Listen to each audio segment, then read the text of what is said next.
Welcome to Illinois in Focus. I'm Greg Bishop.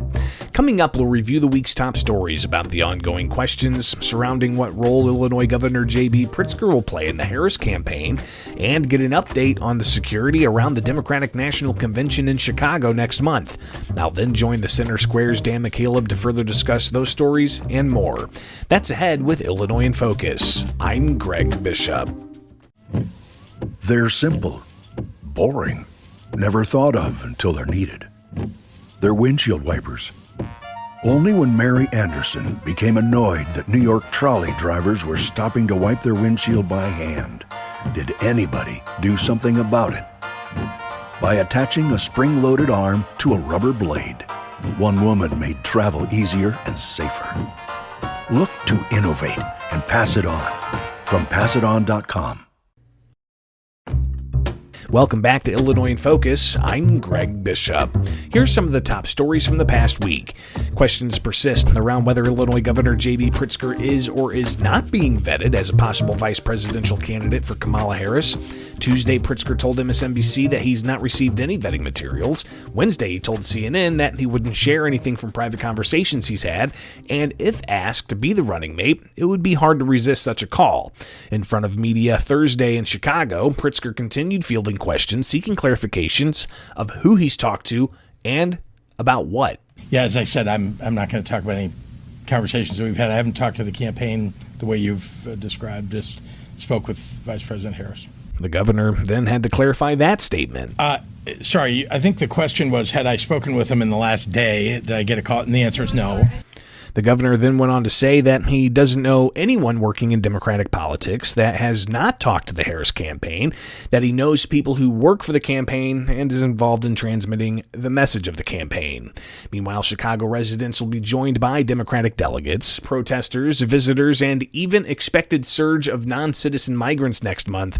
Officials share how they plan to keep everyone safe. During a news conference about the DNC plans, Police Superintendent Larry Snelling said that they're willing to meet with any protest group. It's unpredictable who will arrive here. We're willing to meet with any protest group to have that conversation, to talk about expectations. Chicago Mayor Brandon Johnson was then asked about the potential of thousands of more non-citizen migrants being transported to the city leading up to the convention, as Texas Governor Greg Abbott has signaled he would do. We have right now currently roughly 5,600 new arrivals that are still in our shelters. Our collective resources are prepared for as many as 15,000, but we certainly hope that Governor Abbott finds Jesus Christ as a Lord and Savior and don't do that.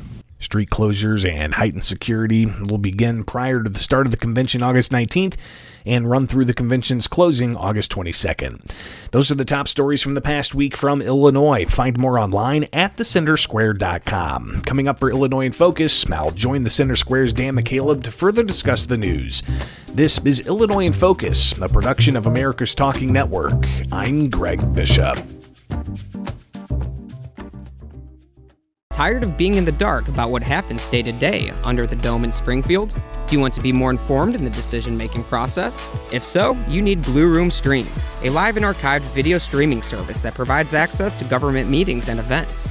With Blue Room Stream, you can watch elected officials in action, holding them accountable, and having your say on issues that matter most to you. Blue Room Stream is the perfect way to stay informed about Illinois state government and to be a more engaged citizen. Become a subscriber today at blueroomstream.com. Welcome back to Illinois in Focus, powered by the Center Square. I'm Dan McCaleb, Chief Content Officer at Franklin News Foundation, publisher of the Center Square Newswire service. We are recording this on Thursday, July 25th. Is Governor J.B. Pritzker being considered as a potential vice presidential running mate of presumptive Democratic nominee Kamala Harris? Multiple outlets have reported he's on the short list, but Pritzker himself this week has given conflicting responses when asked about it.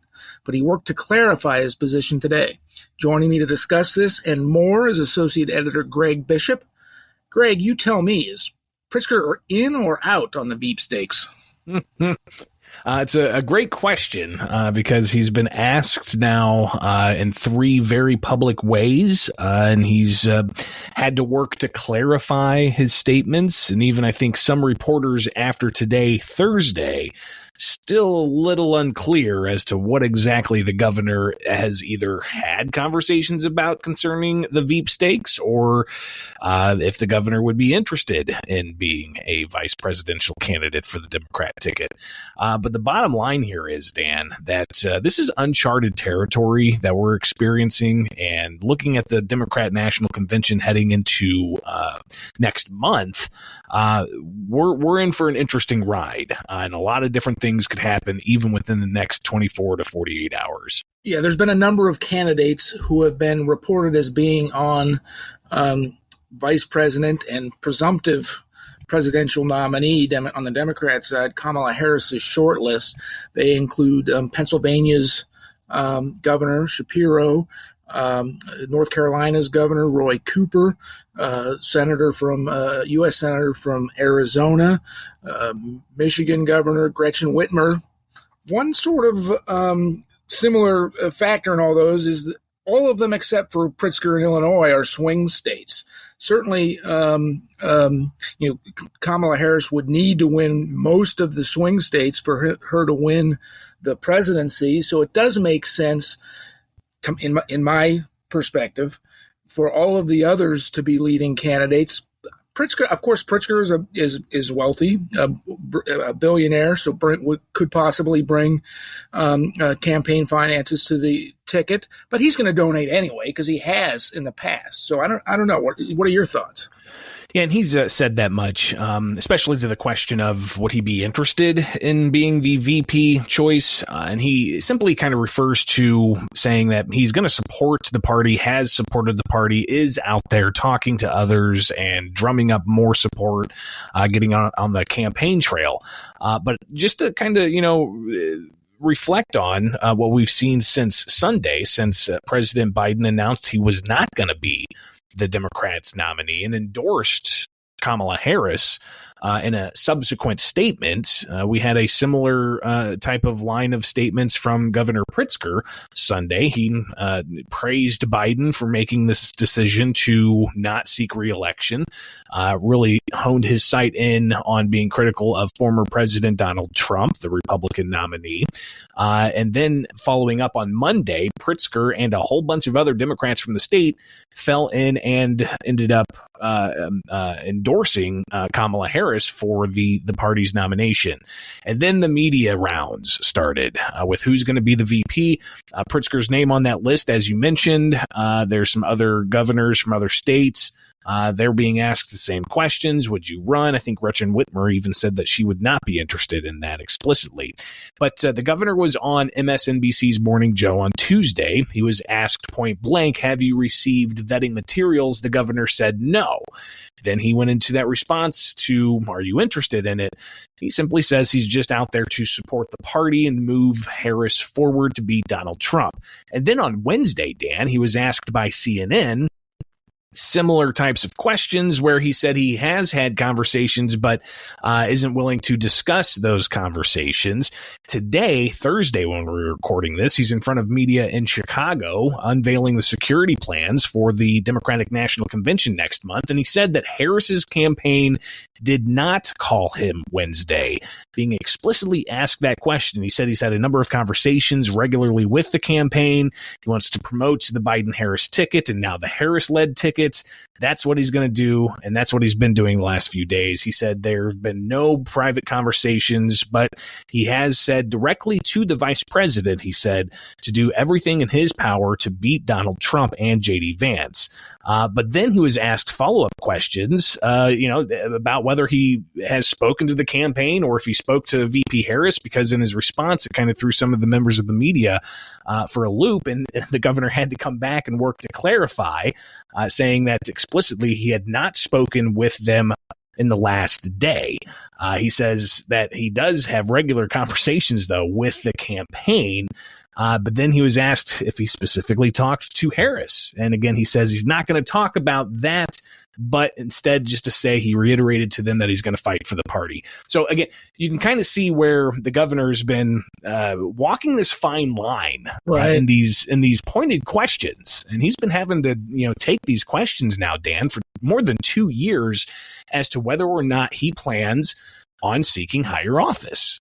He had these questions follow him months before the 2022 election, and then well after the 2022 election. Now here we are heading to the 2024 election.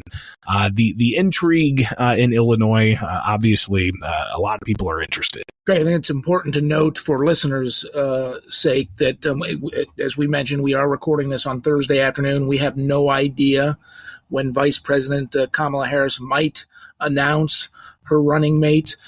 So for listeners who are listening to this, follow the centersquare.com for any kind of breaking news on that front. Well, and Dan, if I could just interject here, an interesting critic of this entire process, and I've been seeing their messages on X, Black Lives Matter. They've actually been pretty critical of Biden no longer seeking the nomination, giving it to Harris, essentially saying that this is not a democratic process, that nobody has cast a vote for Harris. They say that the American people won't get a chance to vote for the Democratic nominee and their VP. They say that the DNC party bosses, and these are quotes from their X page, will vote instead of the American people. And while a virtual primary for the American people isn't possible, they say we will make it possible for DNC party bosses to vote virtually. So again, they're very critical of this process. They do not call it fair. They do not call it inclusive or transparent.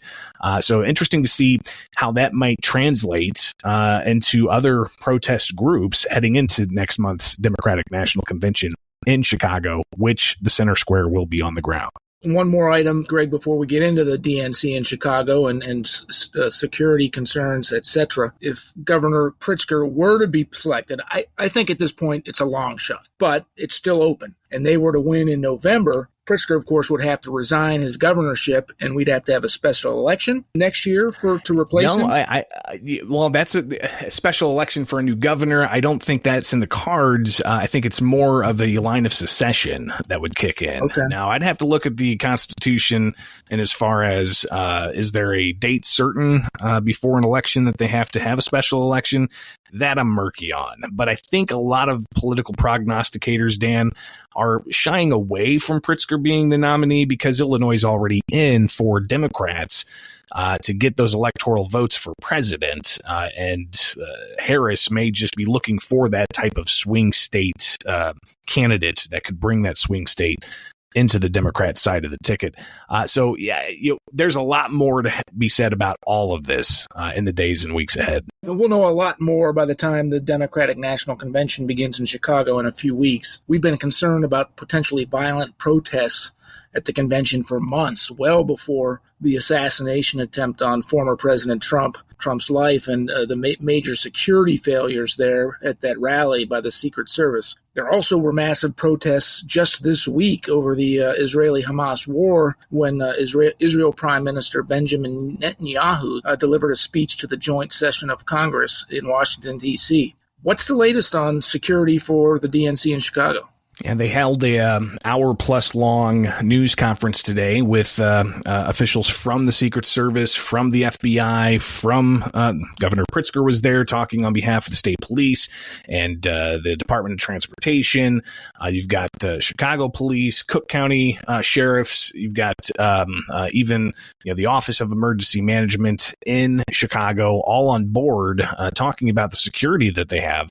And having come from the RNC last week, Dan, and experiencing it firsthand as a reporter who had access into the convention but still had to get to and into the security perimeter, there's going to be a lot of security there. And they made that clear today with this joint news conference of dozens of agencies, hundreds and hundreds of law enforcement officers, including law enforcement officers from Milwaukee. Now, Larry Snelling, the Chicago police superintendent, spoke quite a bit during this news conference today, discussing that they're approaching this from ensuring people's First and Fourth Amendment rights. inside and outside of the DNC. So the perimeters, people can look at chicago.gov/OEMC to get the maps of the security perimeters around the McCormick Place, but also around the United Center. It's going to be very heavy security, especially closest to, with big iron gates. It's not going to be a surprise to people what is and what is not inside the high security perimeter. But there's still going to be traffic and street closures. So protesters are going to have to be, in certain areas. And Snelling said they're there to protect their First and Fourth Amendment rights. But he said explicitly, what they will not tolerate is vandalism. What they won't tolerate is violent activity. He said that they will put an end to that quickly when they see that, if they see that. But you've also got, Dan, this idea of the rest of the city. All right. If you've got all this police presence on McCormick Place and on the United Center, where the bulk of the activities of the convention are going to take place, then what about the rest of the city? It's not a surprise to anybody, Dan, that regularly the headlines out of Chicago, especially in the summer months, especially on weekends, you see high numbers of people being shot, high numbers of people being murdered. How are they going to manage to ensure that the rest of the city's safe while you have these high-profile national security events taking place? Snelling said that a lot of agencies from even Milwaukee and other parts of Illinois are going to be assisting in the DNC infrastructure. And he was clear to say that Chicago police, that'll allow them to get out into the more, quote, volatile areas, saying that Chicago police, it's our city. They have certain rules and guidelines they have to follow. So there's going to be a heavy police presence helping alleviate some of that Chicago police presence to go and handle safety in the rest of the city. One thing was clear is they said it's not going to be a successful convention unless the entire city is safe. So the police presence, the security presence, the apparatus that's converging on the city, if it's anything like I experienced in Milwaukee covering the convention there, it is going to be a highly fortified event. As you mentioned, you who were on the ground at the Republican National Convention in Milwaukee will also be on the ground at the Democratic National Convention in Chicago. You will have two other Center Square journalists working with you there.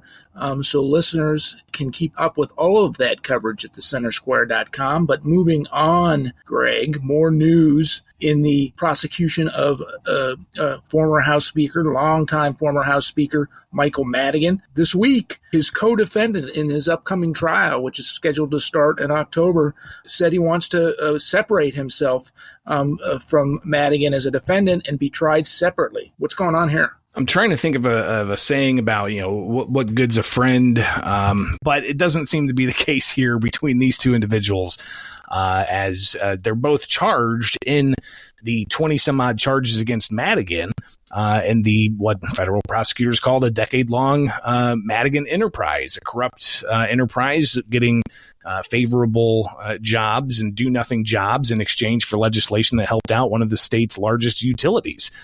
This, of course, was all revealed, and we've talked a lot ad nauseum about this, even up to the U.S. Supreme Court narrowing their definition of what the federal bribery statute says. So that's still up in the air as well. But mixed in with this, you've got Mike Madigan, whose longtime confidant, Michael McLean, was not just a state legislator working with Madigan, but a very close friend and colleague of Madigan's. He's now saying he does not want to be part of Madigan's case. And that's because they fully expect that Madigan's defense team may just blame everything on McLean. Now, some background about McLean. He is, of course, a former state lawmaker, but he was also part of the ComEd 4, which was found guilty last year, which is facing sentencing. So we could see how that all plays out. So he was already in on a lot of this, where you had undercover wiretaps, undercover recordings, video recordings that the federal prosecutors played during the ComEd 4 trial. In that was this term, quote, my friend. We heard that over and over again, even in emails that were released. McLean would talk about how, this particular arrangement to get a certain number of jobs for Madigan associated people our friend would really appreciate that. I'm just kind of paraphrasing some of what we saw in these documents and heard in these recordings. But clearly, I think the friendship has soured as we get closer to this trial that, again, has federal prosecutors alleging a nearly 9-year-long corruption scheme known as Madigan Enterprise. I think the phrase you were looking for, and correct me if I'm wrong, Greg, is with friends like that, who needs enemies? If I had a bell, I think I would ding it rapidly right now, yes. Again, that trial's scheduled to begin in October, but with McLean asking to be separated from Madigan, they can't try them both at the same time in separate trials, so who knows what that's going to mean for trial dates. But the listeners can keep up with that at thecentersquare.com.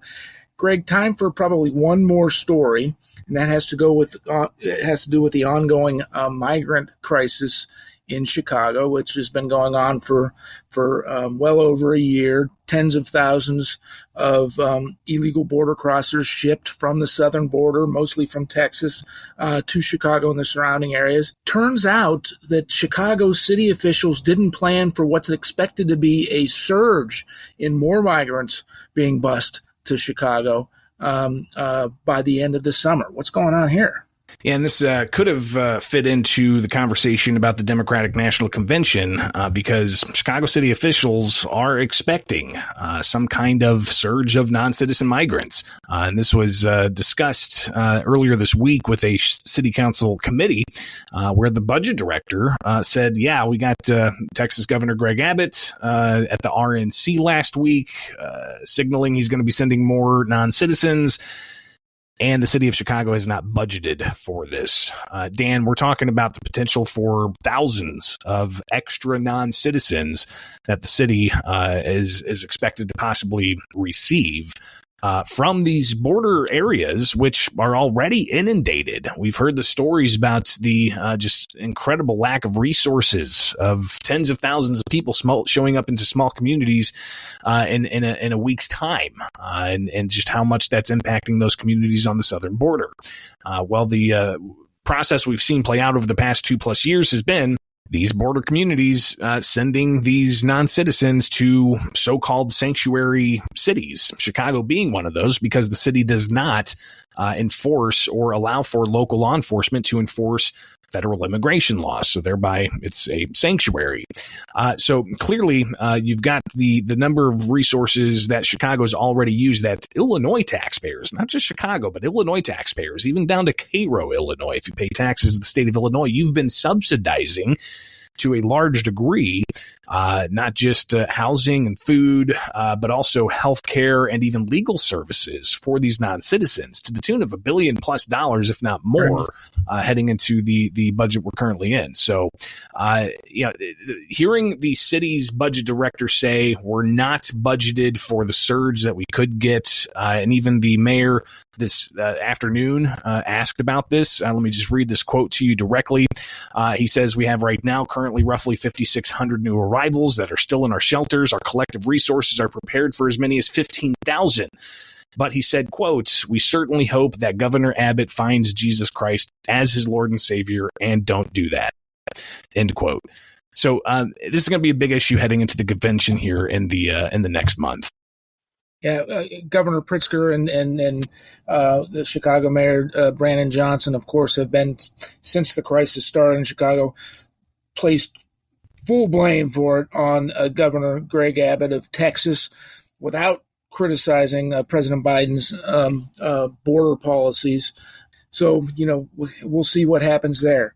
No question. It's going to be interesting to watch the politics, but it's difficult to not have to face the humanitarian issues that are underway right now with trafficking of humans and drugs, and just the toll that takes on the United States and across the globe. Greg, thank you for joining us today.